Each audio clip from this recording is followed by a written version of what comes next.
जब मैं नहाती हूँ परमात्मा ही मुझ में नहाते हैं।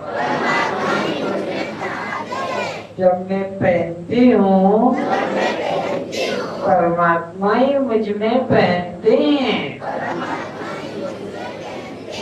जब मैं खाती हूँ परमात्मा ही मुझ में खाते हैं। जब मैं पीती हूँ परमात्मा ही मुझ में पीते हैं। जब मैं सोती हूँ परमात्मा ही मुझ में सोते हैं। जब मैं उठती हूँ परमात्मा ही मुझ में उठते हैं। परमात्मा की शक्ति के बिना मेरे इस देह से किसी भी प्रकार का काम नहीं होता है। मेरे देह से सभी काम परमात्मा की शक्ति से होते रहते हैं। वो शक्ति रूप परमात्मा मुझसे बाहर नहीं है, किसी तीर्थ मंदिर में नहीं है, चित्र मूर्ति में नहीं है, स्वर्ग वैकुंठ में नहीं है, बल्कि वह मैं स्वयं हूँ।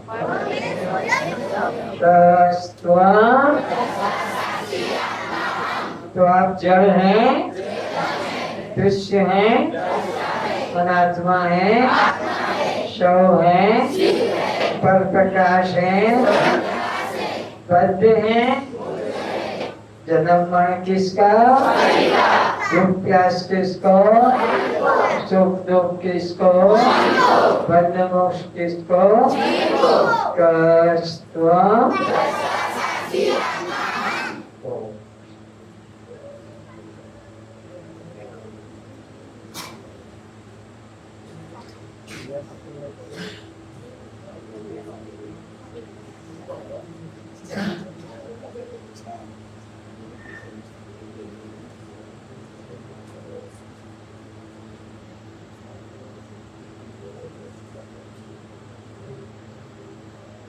शरीर कितने महाभूतों का पिंड है, उत्तर में लिख लो, सभी लिखो। 5 महाभूतों का पिंड है शरीर, 5 महाभूतों का पिंड है। 5 महाभूतों के नाम लिख लो। आकाश, वायु, तेज, जल, पृथ्वी। 5 भूतों के नाम हैं आकाश, वायु, तेज, जल, पृथ्वी। तो तुम्हारा शरीर कितने महाभूतों का पिंड है? बोलो। 5 महाभूतों का पिंड है। शरीर में 5 महाभूत कौन कौन से हैं? आकाश, वायु, तेज, जल, पृथ्वी। कर्मेंद्रिय किसे कहते हैं? नोट करो। जिन इंद्रियों से केवल कर्म होता है उन्हें कर्मेंद्रिय कहते हैं। कर्मेंद्रिय किसे कहते हैं? जिस इंद्रिय से कर्म होता है उस इंद्रिय को कर्मेंद्रिय कहते हैं। उनके नाम लिखो। तुम्हारे शरीर में 5 कर्मेंद्रियां हैं, जिसे 5 महाभूत हैं तुम्हारे शरीर में। ऐसे ही तुम्हारे शरीर में 5 कर्मेंद्रियां हैं। नाम लिखो। वाक, वाक पाणी, वाक पाणी पाद, वाक पाणी पाद लिंग, गुदा, वाक, पाणी, पाद, लिंग, गुदा, ये तुम्हारे शरीर में कौन सी इंद्री कहलाएगी? कर्मेंद्री कहलाएगी। कर्मेंद्री किन्हें कहते हैं? जिन इंद्रियों से केवल कर्म होता है। अब लिखो ज्ञानेंद्री। जिन इंद्रियों से केवल ज्ञान होता है उन्हें ज्ञानेंद्रिय कहते हैं। तुम्हारे शरीर में 5 कर्मेंद्रियां भी है, 5 ज्ञानेंद्रियां भी है। उनके नाम लिखो। श्रोत्र, श्रोत्र, त्वचा, श्रोत्र, त्वचा, चक्षु, चक्षु, जिह्वा, श्रोत्र, त्वचा, चक्षु, जिह्वा, घ्राण। एक चेयर लियो ना, चेयर पे बैठो। श्रोत्र, त्वचा, चक्षु, जिह्वा, घ्राण, ये 5 तुम्हारे शरीर में 5 ज्ञानेंद्रियां हैं। ज्ञानेंद्रियां किन इंद्रियों को कहते हैं? जिससे केवल ज्ञान होता है। कर्मेंद्रिय किन्हें कहते हैं? जिससे केवल कर्म होता है। तो 5 कर्मेंद्रियां, 5 ज्ञानेंद्रियां हैं। अब लिखो अंतःकरण। जिस इंद्रिय से अंदर ही रहकर जाना जाता है, जिस इंद्रिय से अंदर ही रहकर जाना जाता है, उसे अंतःकरण कहते हैं। उसे अंतःकरण कहते हैं। उनके नाम लिख लो। मन, बुद्धि, चित्त, अहंकार। मन, बुद्धि, चित्त, अहंकार। ये बाहर नहीं दिखाई पड़ते। कर्मेंद्रिय बाहर दिखाई पड़ती है, ज्ञानेंद्रियां बाहर दिखाई पड़ती है, लेकिन कर्म, ये अंतःकरण अंदर ही रहकर काम करता है। मन, बुद्धि, चित्त, अहंकार। मनन करने से वह मन कहलाता है। मनन करने से वह मन कहलाता है। निश्चय करने से बुद्धि कहलाती है। निश्चय करने से बुद्धि कहलाती है। चिंतन करने से चित्त कहलाता है। चिंतन करने से चित्त कहलाता है। अभिमान करने से अहंकार कहलाता है। अभिमान करने से अहंकार कहलाता है। चिंतन करने से चित्त कहलाता है। निश्चय करने से बुद्धि कहलाती है और मनन करने से मन कहलाता है। तो मन, बुद्धि, चित्त, अहंकार ये अंतःकरण के 4 रूप हैं। अब 3 शरीर के नाम लिखो। स्थूल शरीर, सूक्ष्म शरीर और कारण शरीर। 3 शरीर, स्थूल शरीर, सूक्ष्म शरीर और कारण शरीर। कस्त्वं अब जड़ है, दृश्य है, अनात्मा है, शव है, पर प्रकाश है, बद्ध है, कस्त्वं। तो जन्म मरण किसका होता है? ये भूख प्यास किसको लगती है? सुख दुख किसको होता है? और बंध मोक्ष किसको मिलता है? कस्त्वं।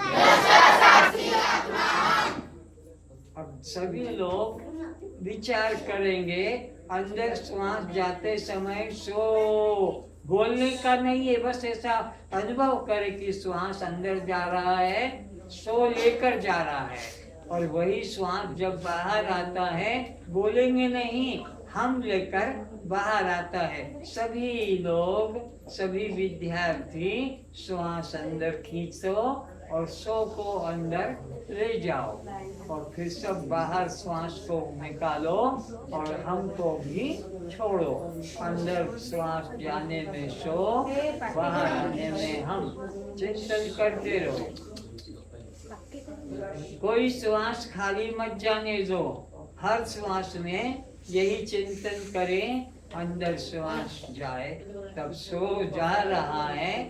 वहाँ वाणी का, जिह्वा का प्रयोग नहीं करे, बस मन मन में सोचे।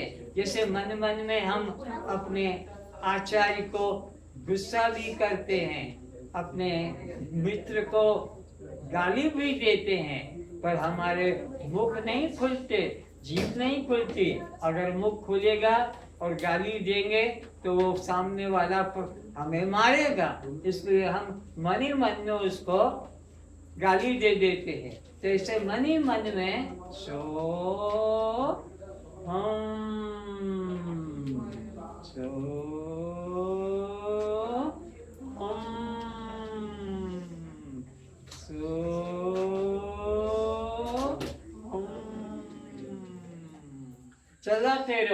चलाते रहो बिना जिह्वा के, बिना मुख खोले। जल्दी जल्दी मत करो, जल्दी जल्दी मत करो, अच्छे से।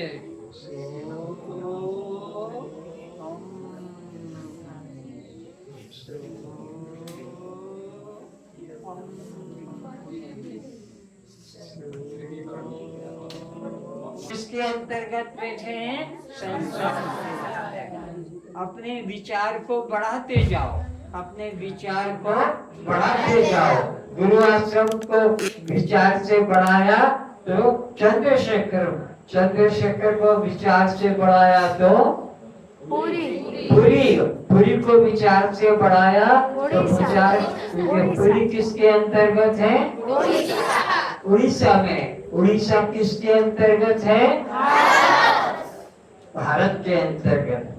भारत से उड़ीसा अलग? बोलो। उड़ीसा से पुरी अलग? पुरी से चंद्रशेखर अलग? चंद्रशेखर से ये गुरु आश्रम अलग? तो गुरु आश्रम किसके अंतर्गत है? अब बोलो, चंद्रशेखर किसके अंतर्गत है? पुरी के अंतर्गत। पुरी किसके अंतर्गत है? उड़ीसा के अंतर्गत। उड़ीसा किसके अंतर्गत है? भारत के अंतर्गत है। भारत किसके अंतर्गत है? एशिया के। किसके? एशिया के। और एशिया किसके अंतर्गत है? आपका संसार के अंतर्गत। एशिया किसके अंतर्गत है? तो संसार से एशिया अलग? संसार से एशिया अलग? एशिया से भारत अलग? भारत से उड़ीसा अलग? उड़ीसा से आपका पुरी अलग? पुरी से चंद्रशेखर अलग? चंद्रशेखर से आश्रम। तो हम तुम सब किसके अंतर्गत हैं? संसार के अंतर्गत है। हम सब बढ़ते बढ़ते बढ़ते बढ़ते कितने विराट हो गए। अपने को पहले हमने आश्रम से निकालकर चंद्रशेखर के अंतर्गत माना, चंद्रशेखर से निकालकर अपने को पुरी के अंतर्गत माना, पुरी के अंदर से अपने को निकालकर किसमें देखा? उड़ीसा में देखा। उड़ीसा से निकालकर किसमें देखा? भारत में देखा। भारत से निकालकर एशिया में देखा। एशिया से निकालकर अपने विराट रूप संसार में। तो हम संसार के वासी हैं। हम कहाँ के वासी हैं? विचार के द्वारा, विचार के द्वारा बढ़ाते बढ़ाते।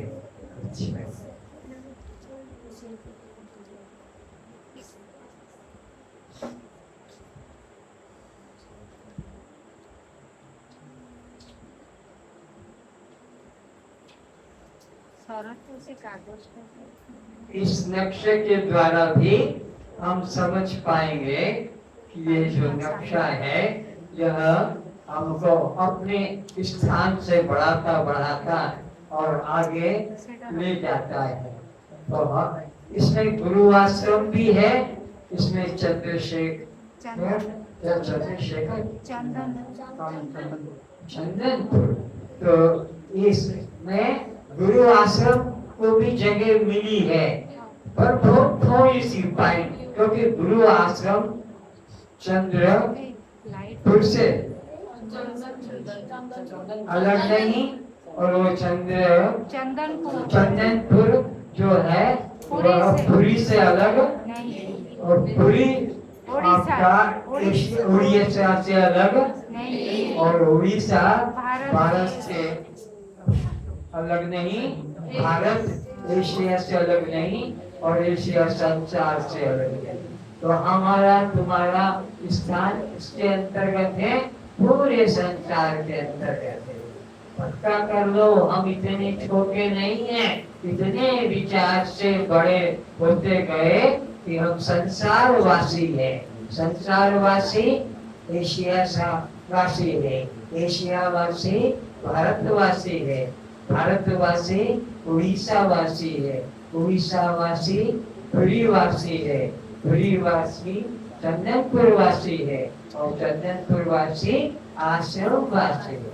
कितनी सुंदर ज्ञान कि हम कितने विराट हैं, कितने छोटे से शरीर में बैठे हैं, और विचार करते करते हमने अपने को विश्व के रूप में अनुभव किया। अब इसी प्रकार विचार करेंगे। ये ट्रेन को देखो, ट्रेन पटरी के सहारे,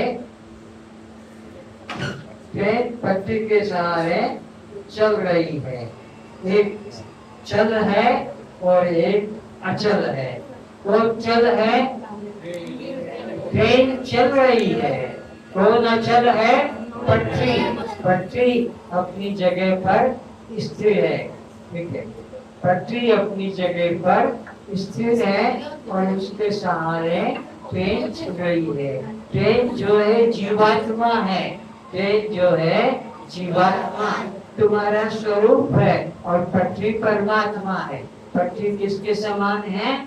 परमात्मा। तो परमात्मा के सहारे जीवात्मा आकर 4,84,000 जोनि भ्रमत यह जीव अविनाशी। ये अविनाशी जीवात्मा किसके सहारे 84 में भटक रहा है? परमात्मा के सहारे। ये ट्रेन किसके सहारे भटक चल रही है? पटरी के सहारे। पटरी परमात्मा है और ये ट्रेन जीवात्मा है। बिना पटरी के यह ट्रेन चल सकेगी? तो बिना परमात्मा के जीव 84 में भटक सकेगा। तो जीव को चलाने वाला कौन है? बोलो, परमात्मा। ट्रेन को चलाने वाला कौन है? पटरी। तो पटरी परमात्मा ट्रेन रूपी जीव को चला है। तो अपने को तुम क्या जानो कि हमारा चलाने वाला परमात्मा। तो पटरी से ट्रेन कितनी दूर है? पटरी से ट्रेन कितनी दूर है? ना दूर होगी तो चल नहीं सकेगी, साथ साथ है। तो ऐसे ही जीव से परमात्मा कितनी दूर है? बद्रीनाथ, केदारनाथ, रामेश्वर, जगन्नाथ, स्वर्ग ना नहीं, दूर हो गया। अगर ट्रेन दूर होगी पटरी से तो वो चल नहीं पाएगी। जीव परमात्मा से दूर होगा, अलग होगा, तो फिर वो परमात्मा के बिना जिंदा नहीं रह सकेगा। तो परमात्मा हमसे कितनी दूर है? परमात्मा हमसे दूर। क्या दृष्टांत प्रमाण? क्या? ट्रेन और पटरी। जैसे पटरी से ट्रेन दूर नहीं, इसी तरह परमात्मा से जीव अलग नहीं। ट्रेन पटरी के सहारे चल रही है, ये जीव परमात्मा के सहारे चल रहा है।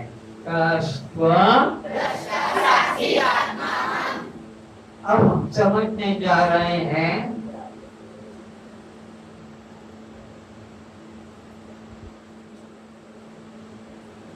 परमात्मा सत्ता अखंड है। ये ग्लास देख रहे हैं, अलग अलग साइज के ग्लास हैं। ये ग्लास से ये ग्लास थोड़ा छोटा है, इस ग्लास से ये ग्लास और छोटा है और इस ग्लास से इस ग्लास को और छोटा देखते हैं। तो चारों ग्लासों की साइज एक समान नहीं है, बड़ा छोटा उससे छोटा सबसे छोटा।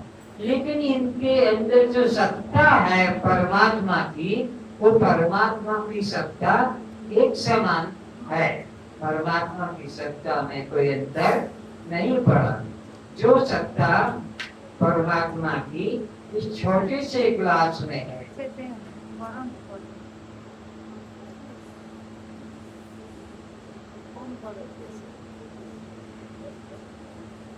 देखा अब इसको रखते हो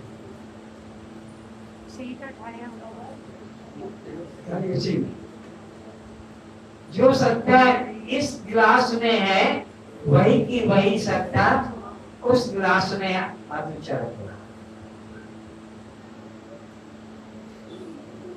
जो सत्ता इस ग्लास में है वह भी वही सत्ता इस ग्लास में है।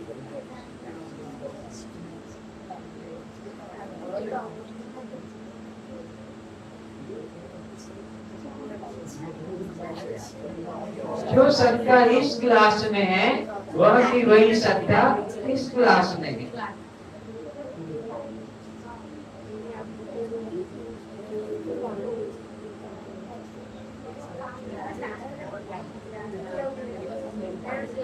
जो सत्ता इस ग्लास में है वह भी वही सत्ता इस ग्लास में।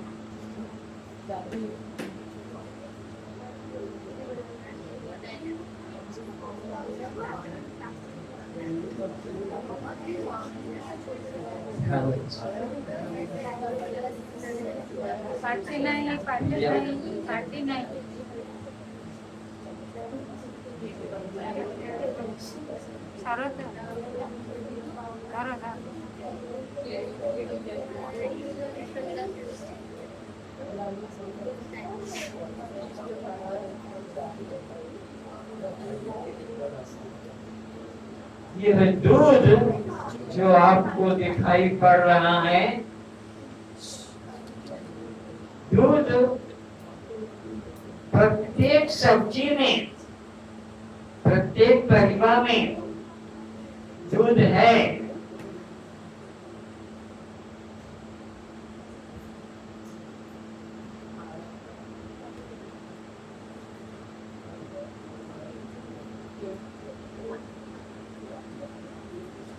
लेकिन हम इसमें से दूध निकाल लेकिन निकाल नहीं सकेंगे।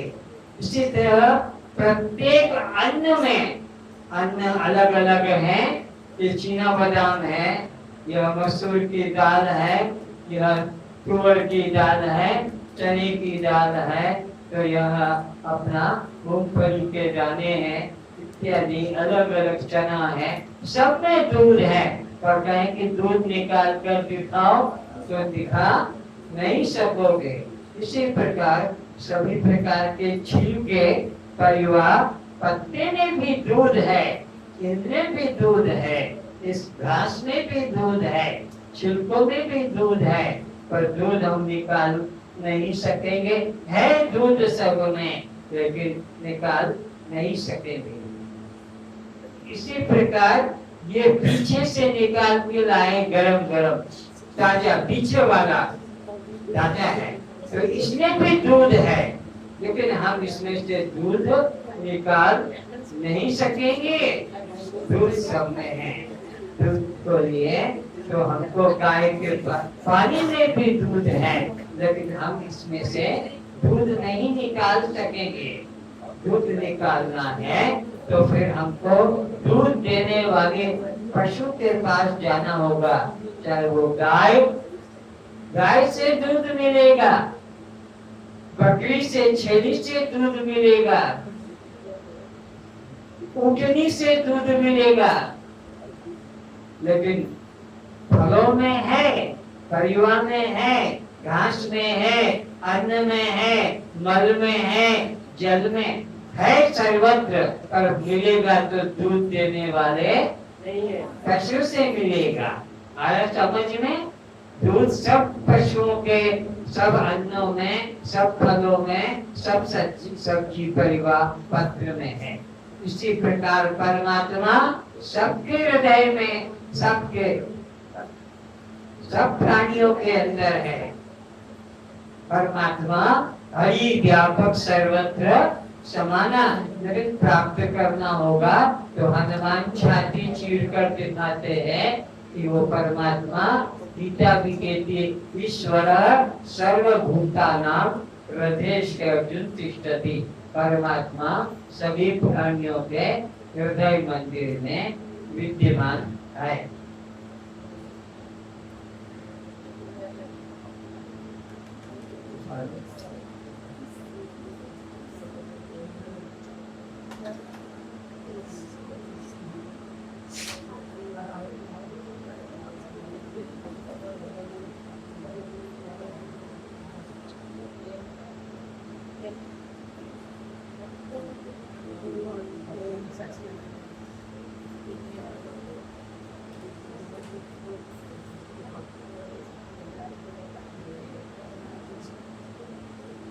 इसे हनी, शहद, महू कहते। तीन नाम, महू, शहद, हनी। और ये हनी मिलता है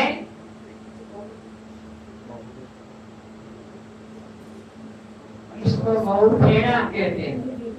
महू फेड़ा के द्वारा हनी मिलता है। पर हनी आता कहाँ से है? हनी आता कहाँ से?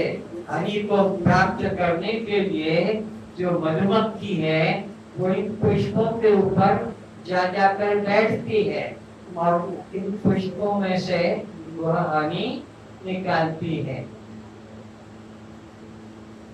सुबह से जाती है मधुमक्खी, दिन भर उसमें से रस लेती है और आकर इसके अंदर अपने अपने घरों में वह रस को छोड़ देती है और उसको फिर दुष्ट लोग इन मधुमक्खियों को भगाकर, मारकर, जलाकर और रस निकालकर, महू निकालकर आपको देते हैं। तो सब जगह, सब पुष्पों में है, लेकिन प्राप्ति करना है तो महू फेड़ा से ही प्राप्त होगा। तो परमात्मा सर्वत्र है, जड़ में भी है, चेतन में भी है, लेकिन प्राप्ति करना होगा तो सबको हृदय में ही अनुभव में आ सकेगा। परमात्मा को अनुभव करने के लिए एक हृदय मंदिर ही रास्ता है।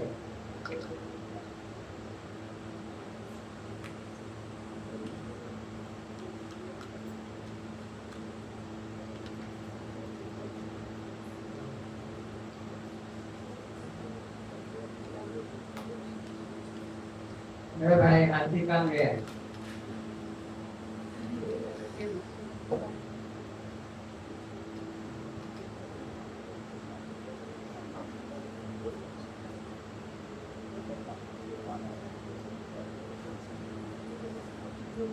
एक गांव में हाथी आया।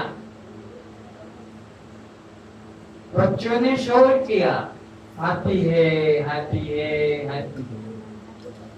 उस गांव में एक अंध आश्रम भी था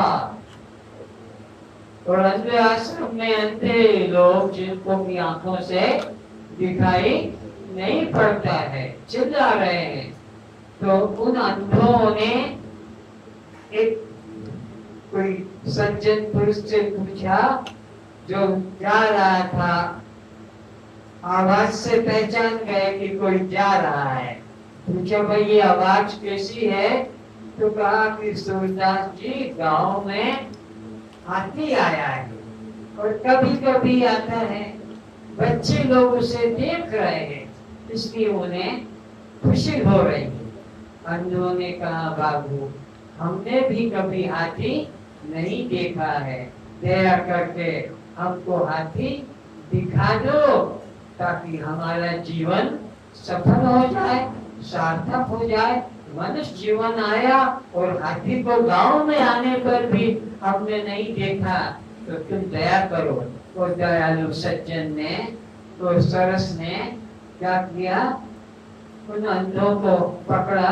5 अंधे थे, 5 अंधों को लाकर और हाथी के पास में खड़ा कर दिया। सूरदास ने खड़ा हूँ, तुम 5 अच्छे से हाथी को देखो, मैं तुम्हें आश्रम में फिर छोड़ आऊंगा, अंध आश्रम में।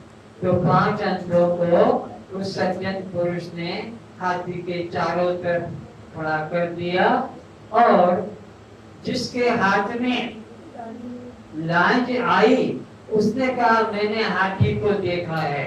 हाथी रस्सी होए, हाथी क्या होता है, रस्सी की रस्सी होता है। तो दूसरा अंधा जो उसके पास में खड़ा था उसने पूछा कि तूने हाथी देखा है? बोले कैसा है? बोले रस्सी, अरे अरे हाथी तो काठी की तरह होता।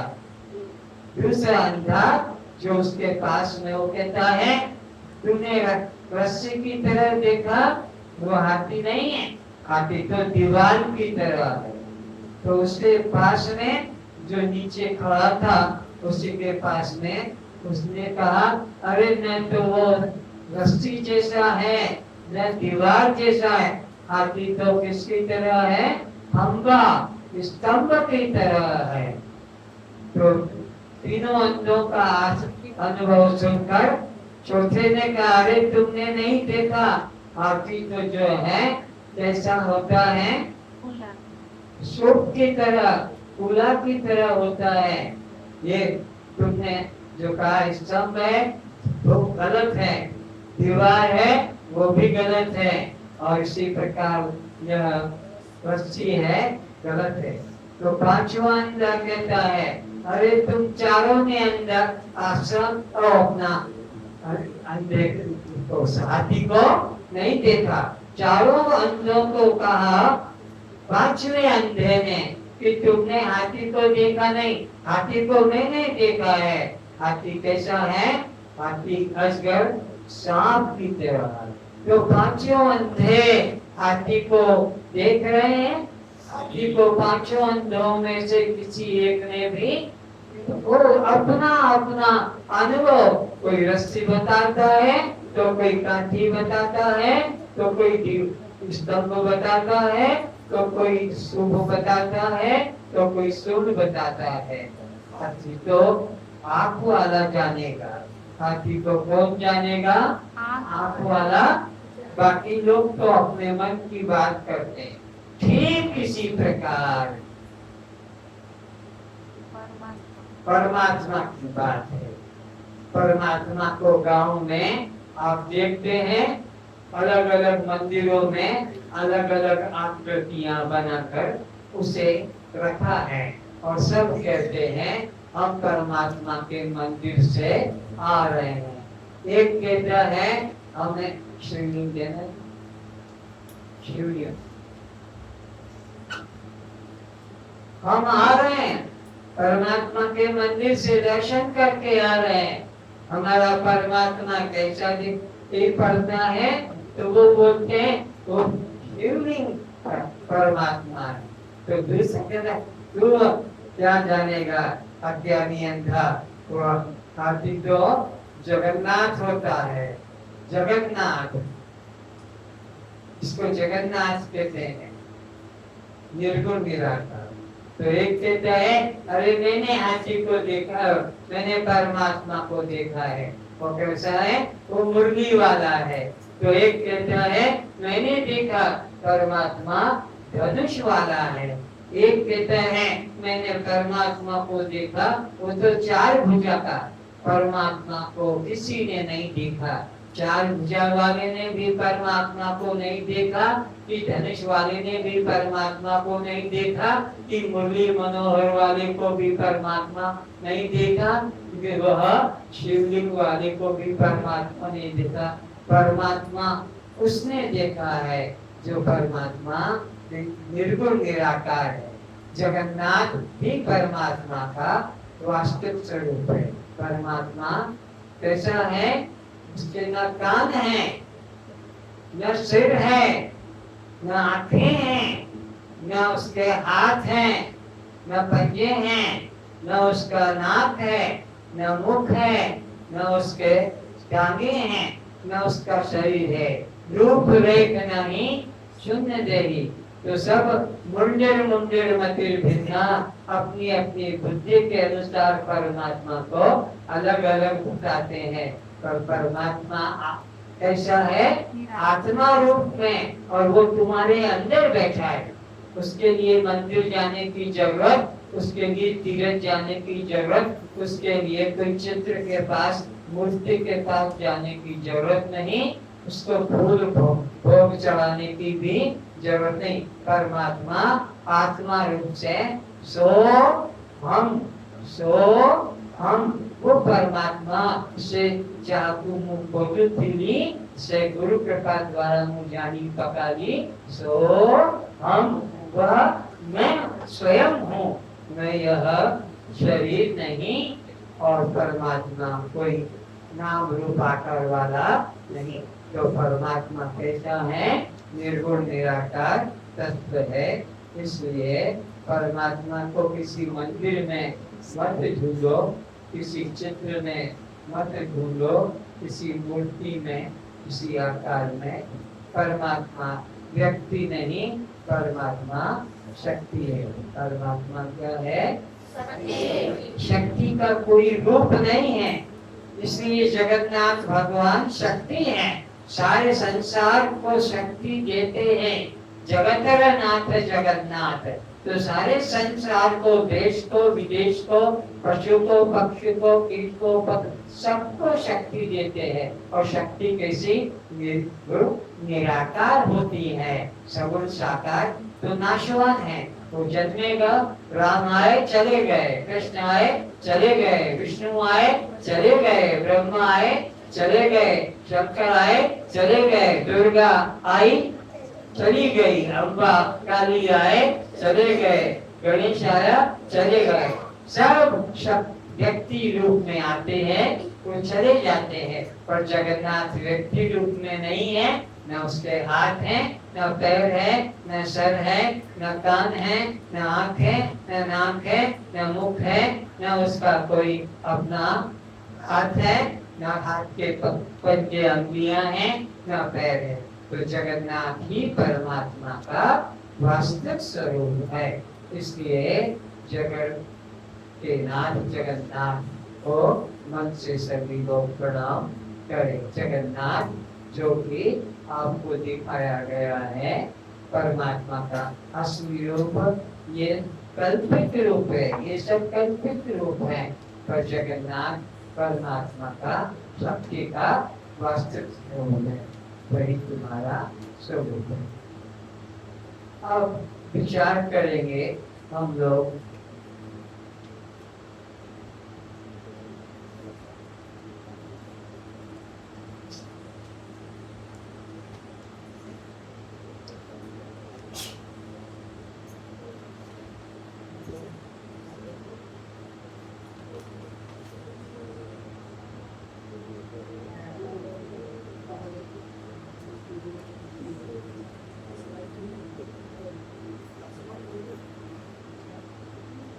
बिजली चली जाने से आपसे मैं परिभाषाएं नहीं पूछ सका।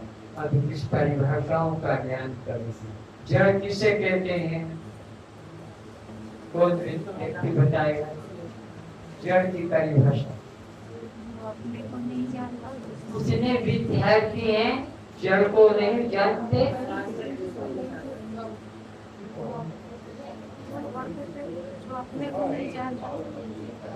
अरे जो अपने को ना जाने और दूसरे को ना जाने उसे जड़ कहते हैं। नहीं लिखा है, लिख लो।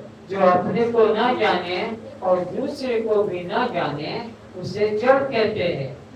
सुआ परी ज्ञान धारण करी छी। सुआ को जैसे रटा दिया जाता है, तुमको रटा दिया गया है, लेकिन तुम जानते नहीं। और जड़ की पहचान कर लो। नीचे को भी चीनी पानी की मूंगी है, और निजर सम्मुख किया छी ताको बिचनी पारने की सीखी अच्छी अपने को भी नहीं जानता है और दूसरे को भी नहीं जानता है उसे जड़ कहते हैं। देखा हुआ। अब चेतन की बात आती है तो चेतन किसे कहते हैं? चेतन किसे कहते हैं? कोई बोले?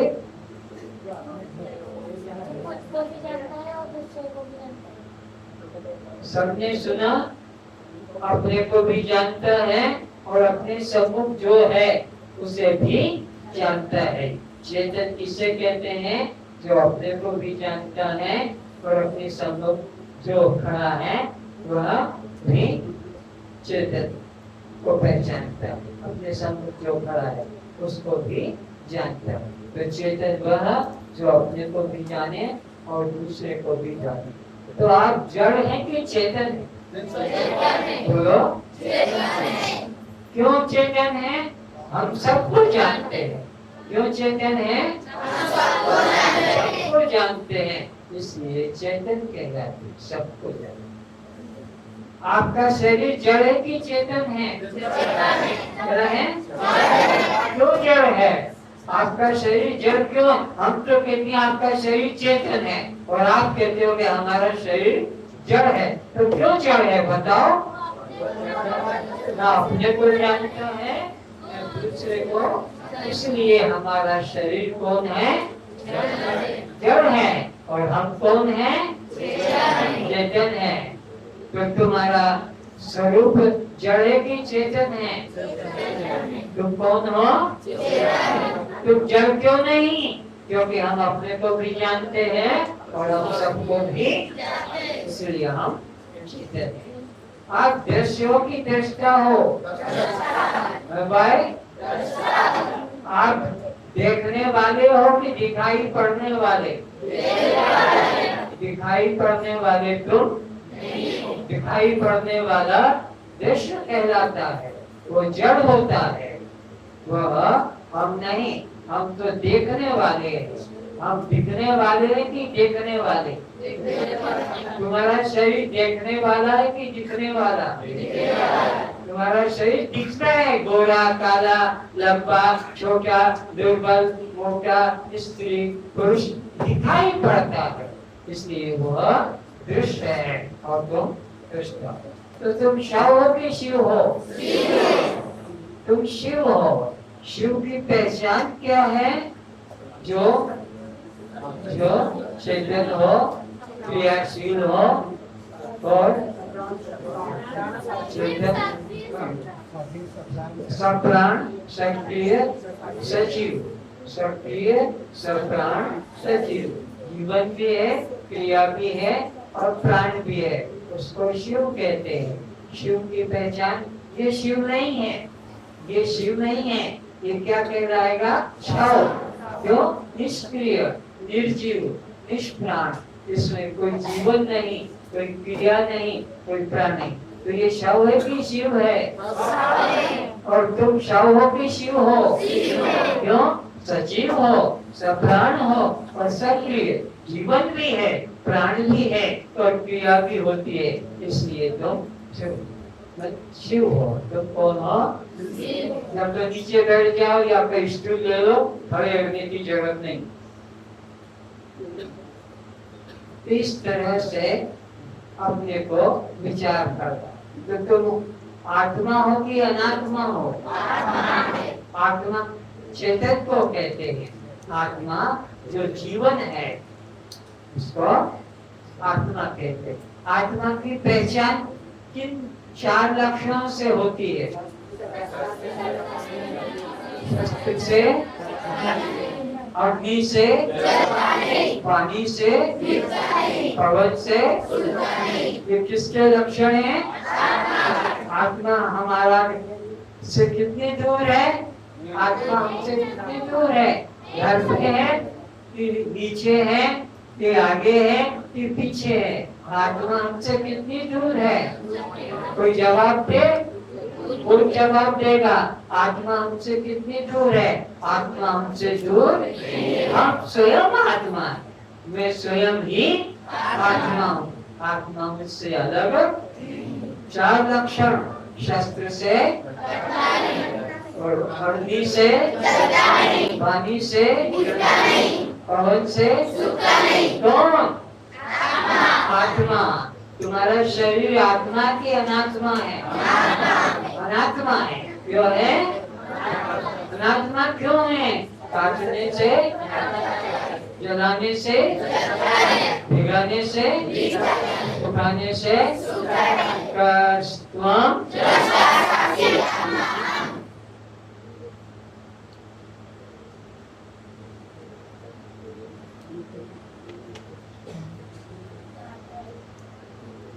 तो परमात्मा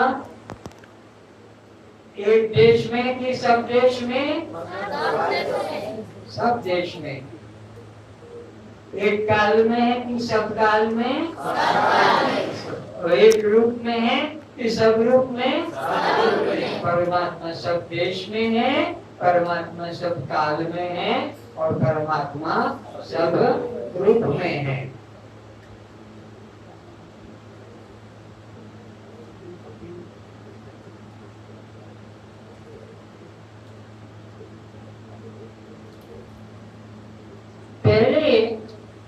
पहले जब ये बिजली नहीं थी, ये पंखे नहीं थे, तब लोग क्या करते थे? ऐसे दो लोहे के कड़े, उसमें एक बांस बांध देते थे। उस बांस पर एक मोटा सा कपड़ा, कंथा, चादर सिलाई कर देते थे और एक रस्सी बांध कर नीचे ले आते थे और उसको खींचते थे। तो वो बांस जो बंधा था लोहे की रिंग के सहारे, उसको खींचने से वो बांस घूमता था। तो बांस पे जो कंधा बंधा था, चादर बंधी थी, तो वो चलती थी। तो पूरे घर वालों को, कमरे में रहने वालों को क्या मिल जाता था? उससे हवा मिल जाती थी। वो चलता था तो ऐसे हवा मिलती थी। आया समझ में? और दिन में तो नौकर को बिठा देते थे कि तुम चलाओ, वो चलाता था। रात्रि को और उसको भी अपना काम करना है, घर जाना है, चला गया। अब कौन करेगा? लड़के भी अपना पढ़ाई करने वाले, माताएं घर में काम करने वाली, और वो कौन चलाएगा? तो रात्रि का एक नौकर और रख दिया कि तुमको रात्रि का पैसा देंगे और तुम इसे खींचते रहो। तो वो खींचता था और हवा मिलती थी। अब मनुष्य तो है, उसको भी नींद आ गई तो पंखा बंद हो गया, सब लोग नींद से उठ गए। गर्मी गर्मी, हाय गर्मी, हाय गर्मी। तो मालिक ने कहा खड़े खड़े तुम पंखा चलाओ, हम तुमको पैसा देंगे, नहीं तो पैसा नहीं देंगे। तो गरीब आदमी खड़े खड़े वो पंखे की डोरी को खींचता था और इस तरह से घर वालों को गर्म से बचत होती थी। अब विचार करो कि ये जो श्वास अंदर जाता है और बाहर आता है, इसको कौन चला रहा? तो बाहर वाले पंखे को तो मजदूर ने चलाया, दिन में बेटा ने चला दिया, बेटी ने चला दिया, माँ ने चला दिया, थोड़ा थोड़ा सबने दिन में चलाया घर के अंदर। पर रात्रि को तो सबको नींद लेना है, तो कौन नौकर चलाता है? वो चलता है। अब ये श्वास का पंखा अंदर सो और हम अभी आपसे कराया था ना, बिजली बंद थी तब अंदर जाए तब सो और बाहर आए तो हम। ये श्वास का पंखा किसके द्वारा चल रहा है? इस पंखे को कौन खींच रहा है भीतर बाहर?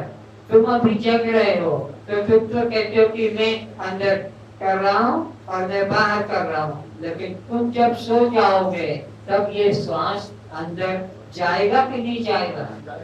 जाएगा, तभी तो तुम जिंदा रहोगे और फिर श्वास बाहर आएगा।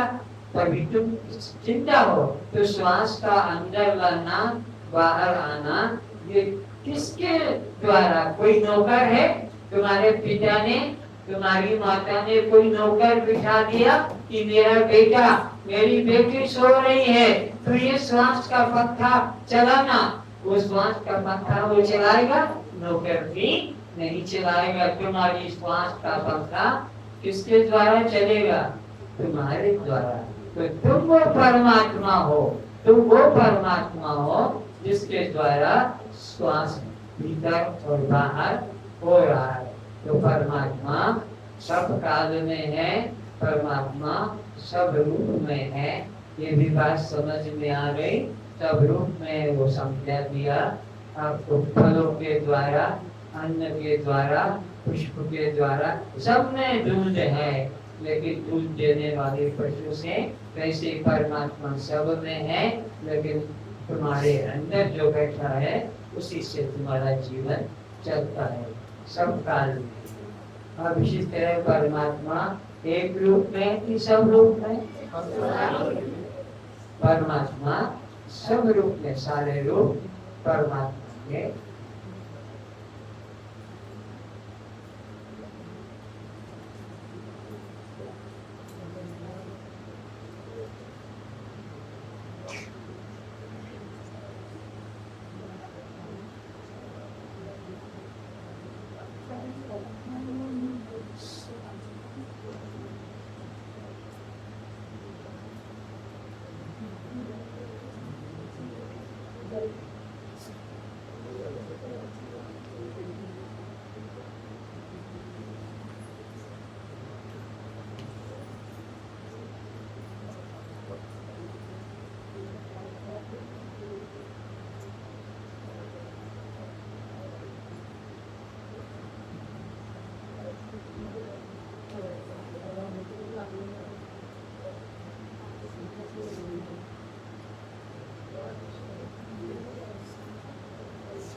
तो ये जो परमात्मा की मूर्ति है, ये निर्गुण निराकार शक्ति रूप है।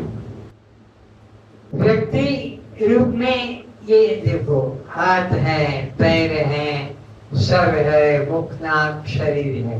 तो यह साकार रूप है और ये निराकार रूप है, रूपरेख नहीं। परमात्मा का जो असली रूप है वो कौन सा रूप है? शक्ति रूप। परमात्मा का यह शक्ति रूप है और ये परमात्मा का व्यक्ति रूप है। व्यक्ति की तरह माँ से पैदा हुआ, बाप भी है, बचपन भी था, किशोर भी हुआ, युवा भी हुआ, शादियां भी की, बच्चे भी पैदा किए, युद्ध भी किया, राज्य भी किया, सब कुछ। लेकिन जगन्नाथ के जीवन में कोई प्रकार की क्रिया नहीं। शक्ति रूप परमात्मा जगन्नाथ है और यही सारे जीवों को शक्ति दे रहा है। तो परमात्मा का असली रूप सदा रहने वाला व्यक्ति रूप है कि शक्ति रूप है? शक्ति रूप परमात्मा सदा रहता है और यह चित्र मूर्ति व्यक्ति रूप है। यह कभी आते हैं, कभी जन्म लेते हैं और कभी दुनिया से चले जाते हैं। तो नोट करने वाले नोट करेंगे।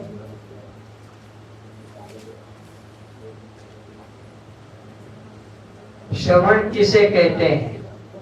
श्रवण किसे कहते हैं? बहुत महत्वपूर्ण परिभाषा है, लिखने में आलस मत करना। वेदों के महावाक्यों का तात्पर्य से निश्चय करने को, वेदों के महावाक्यों का तात्पर्य से निश्चय करने को श्रवण कहते हैं। वेदों के महावाक्यों का तात्पर्य से निश्चय करने को श्रवण कहते हैं। अब श्रवण के बाद में लिखो मनन। श्रवण की बात का मनन चिंतन नहीं करोगे तो भूल जाओगे, इसलिए मनन करना भी जरूरी है।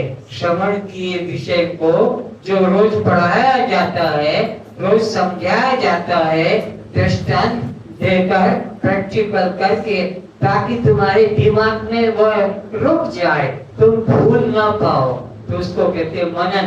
अब मनन की परिभाषा लिखो। जीव और ब्रह्म के अभेद की साधक, जीव और ब्रह्म के अभेद की साधक और भेद की बाधक, जीव ब्रह्म के अभेद की साधक और भेद की बाधक युक्तियों के द्वारा अद्वैत ब्रह्म का चिंतन करने को, अभेद की साधक भेद की बाधक युक्तियों के द्वारा अद्वैतीय ब्रह्म के चिंतन करने को मनन कहते हैं। चिंतन करने को मनन कहते हैं। अभेद की साधक भेद की बाधक युक्तियों के द्वारा अद्वैतीय ब्रह्म के चिंतन करने को मनन कहते हैं। अब तीसरा लिखो, निधिध्यासन। निधिध्यासन किसे कहते हैं?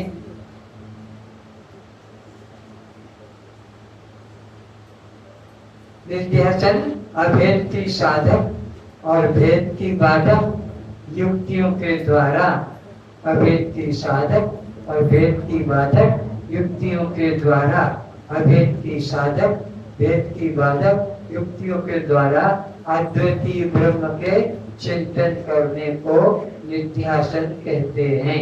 अद्वैतीय ब्रह्म के चिंतन करने को निध्यासन कहते हैं। अब लिखो, वाक्य दो प्रकार के होते हैं। वाक्य दो प्रकार के, अवान्तर वाक्य और महावाक्य। अवान्तर वाक्य जिसमें केवल जीव की या केवल ईश्वर की बात, उस वाक्य को अवान्तर वाक्य कहते हैं। अवान्तर वाक्य की पहचान क्या? जिस वाक्य में केवल ईश्वर या केवल जीव की बात कही गई हो, उस वाक्य को अवान्तर वाक्य कहते हैं। लिखने में देरी लगे तो बता देना कि और मैं दोहराऊं। अवान्तर वाक्य में क्या बताया? केवल जीव या केवल ईश्वर की चर्चा जिस वाक्य में हो, उस वाक्य को अवान्तर वाक्य कहते हैं। और जैसे लिखो, परमात्मा ने सृष्टि बनाई, ये हो गया अवान्तर वाक्य, केवल परमात्मा की चर्चा। दूसरा वाक्य लिख लो, जीव 84 में कर्म से भटकता है, ये हो गया जीव की बात, अवान्तर वाक्य। अब लिखो महावाक्य। महावाक्य जिस वाक्य के द्वारा जीव और ब्रह्म की एकता का बोध हो, जिस वाक्य के द्वारा जीव और ब्रह्म की एकता का बोध हो, ऐसे वाक्य को महावाक्य कहते हैं। तुम जरा बदमाशी करने में लगे हो, पता लग रहा है कापियां फेंक रहे हो, इधर से उधर कागज निकाल रहे हो, ठीक है, अपने कर्मों का फल भोगोगे, परीक्षा होगी, पेपर मिलेगा, प्रमाण पत्र भी बनेगा, रिजल्ट खुलेगा, पर तुम अगर अकर्मण्य रहोगे तो कुछ भी फल नहीं मिलेगा। तो महावाक्य किसे कहते हैं? जिस वाक्य के द्वारा जीव और ब्रह्म की एकता का पता लगता है, ऐसे वाक्यों को महावाक्य कहते हैं। अब महावाक्य नोट करो, पहले तो परिभाषा लिखो, जिस वाक्य के द्वारा जीव और ब्रह्म की एकता का बोध हो, ऐसे वाक्य को महावाक्य कहते हैं। अब महावाक्य लिखो, अहम ब्रह्मास्मि, अहम ब्रह्मास्मि, अहम ब्रह्मास्मि, ये महावाक्य है। इसमें दोनों की एकता की बात कही है, ब्रह्म की भी बात कही और जीव की भी बात कही। क्या कहा? अहम यानी मैं ब्रह्म हूँ। मैं जो जीवात्मा अपने को मानता था वो ब्रह्म ही है। दूसरा महावाक्य लिखो, अयम आत्मा ब्रह्म, अयम आत्मा ब्रह्म, अयम आत्मा ब्रह्म। यह जो मैं करके बोलता है यह आत्मा ब्रह्म ही है। अयम आत्मा ब्रह्म, यह मैं रूप में बोलने वाला आत्मा ब्रह्म ही है। इसके आगे लिखो, प्रज्ञानम ब्रह्म, प्रज्ञानम ब्रह्म, प्रज्ञानम ब्रह्म। यह ज्ञान स्वरूप साक्षी आत्मा ब्रह्म ही है।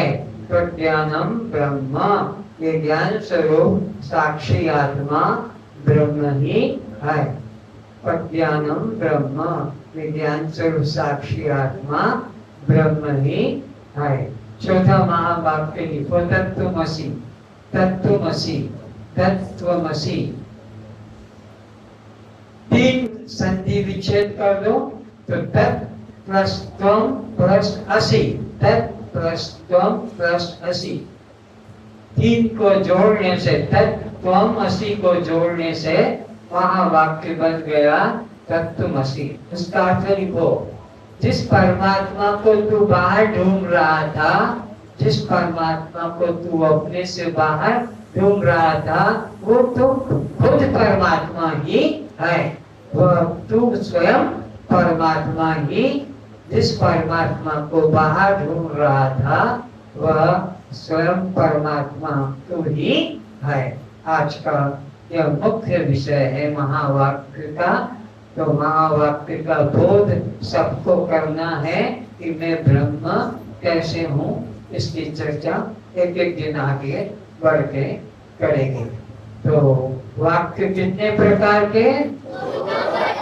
कौन से? अवान्तर वाक्य और महावाक्य। अवान्तर वाक्य किसे कहते हैं? जिसमें केवल एक जीव की या केवल ईश्वर की बात है।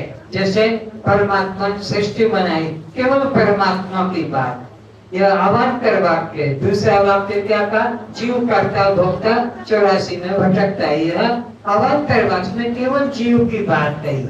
अब महावाक्य 4 बताए, कौन कौन से? पहला महावाक्य अहम ब्रह्मास्मि, दूसरा महावाक्य अयम आत्मा ब्रह्म, तीसरा महावाक्य प्रज्ञानम ब्रह्म और चौथा महावाक्य है तत्त्वमसि, तत्त्वमसि। अहम ब्रह्मास्मि का अर्थ भी लिखाया है कि मैं ब्रह्म हूँ। अयम आत्मा ब्रह्म का अर्थ भी लिखाया, यह मैं रूप जो है यह आत्मा ही ब्रह्म है। और यह प्रज्ञानम ब्रह्म, ज्ञान स्वरूप आत्मा ही ब्रह्म है। और चौथा जो ब्रह्म है वह तो स्वयं ही है। इस तरह का आज का विषय यही समाप्त करते हैं। शेष चर्चा गुरु तत्व पर। गुरु क्या है? गुरु किससे कहते हैं? गुरु के क्या लक्षण है? गुरु शिष्य बनाता है, कान फूंकता है, पैसा लेता है, भेंट कुछ नहीं है। असली गुरु की पहचान करोगे। प्रार्थना करो। सर्वे भवन्तु सुखिनः, सर्वे सन्तु महावाक्य, सर्वे सन्तु, सर्वे भद्राणि पश्यन्तु, सर्वे तुम बोल दो, मेरा गला रुक गया। हाँ बोल दो।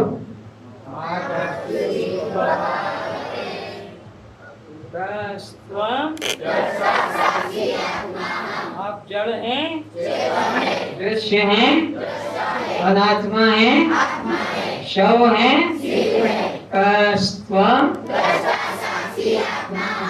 जन्म मरण किसको? यास किसको? सुख दुख किसको? बंध मोक्ष किसको?